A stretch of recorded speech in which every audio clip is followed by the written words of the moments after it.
এরা মনে করে মাথা নিচু করলেই বুঝি সাজদা। না না, হাদিস শরীফের মধ্যে আছে বাবু কুবলাত রিজিল ওয়ালিয়াদে, পীরের হাতে, উস্তাদের হাতে পায়ে, মা বাবার হাতে পায়ে, শায়েখের হাতে পায়ে চুমা দেওয়া সুন্নতে সাহাবা। জোরে কন্যা সুবহানাল্লাহ। পায়ের মধ্যে চুমা দেওয়া জায়েজ আছে, মা বাবার পায়ের মধ্যে চুমা দেওয়া জায়েজ আছে। এই চুমা দেওয়াকে বলা হয় কদম বুসি। এটাকে সেজদা কয় না। সেজদা হলো ওইটাকে আমি যার সামনে মাথা নত করলাম, আমি তাকে আল্লাহর সমকক্ষ মনে করলাম, এইরকম হৃদয়ে ধারণ করে যারা মাথা নোয়ায়, এটারে বলা হয় সেজদা। আপনারা এখতিয়ার করে মানুষ অত্যন্ত মহব্বতে বলেন, আমার রব কয়জন? সেজদা পাওয়ার মালিক কে? আরো বড় করে বলুন কে? ওয়া ইলাহুকুম ইলাহু ওয়াহিদুন লা ইলাহা ইল্লাহু আর রহমানুর রহিম। আল্লাহ হলো একজন, যিনি ছিলেন, তিনি আছেন, তিনি থাকবেন, তিনি হলো আমাদের রব।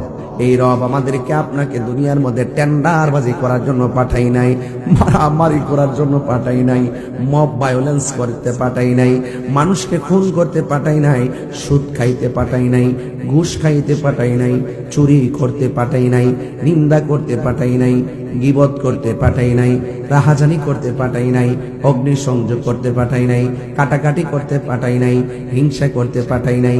এখন বলবেন হুজুর কিসের জন্য আমার মহান মুনিব আমাদেরকে বানাইছেন? আল্লাহর কোরআন জ্বলন্ত সাক্ষী দিয়েছেন, হুজুর আমার পাশে বসে আছেন।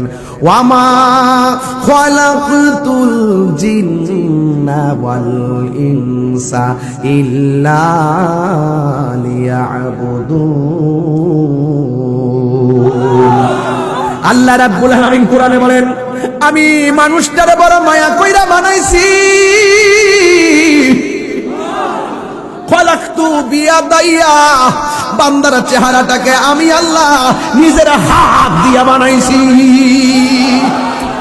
নিজের হাত দিয়ে আমার বান্দার চেহারাটারে আমি বানাইছি। আল্লাহ রাব্বুল আলামিন কোরআনে বলেন, ফি আইয়ি সূরাতিন মা শাআ রাক্কাবাক, আমি আল্লাহ যেমন চাইছি তেমন করে বান্দা বানাইছি। এখতিয়ার পরের বাবা, কোন কালো মানুষ দেখলে ঘৃণা করো না, কোন খাটো মানুষ দেখলে ঘৃণা করো না, কোন মোটা মানুষ দেখলে ঘৃণা করো না, কোন চিকন মানুষ দেখলে ঘৃণা করো না, বোবা মানুষ দেখলে ঘৃণা করো না। তুমি কিভাবে তুমি ঘৃণা করবা? এই বান্দারে তো তুমি বানাও নাই।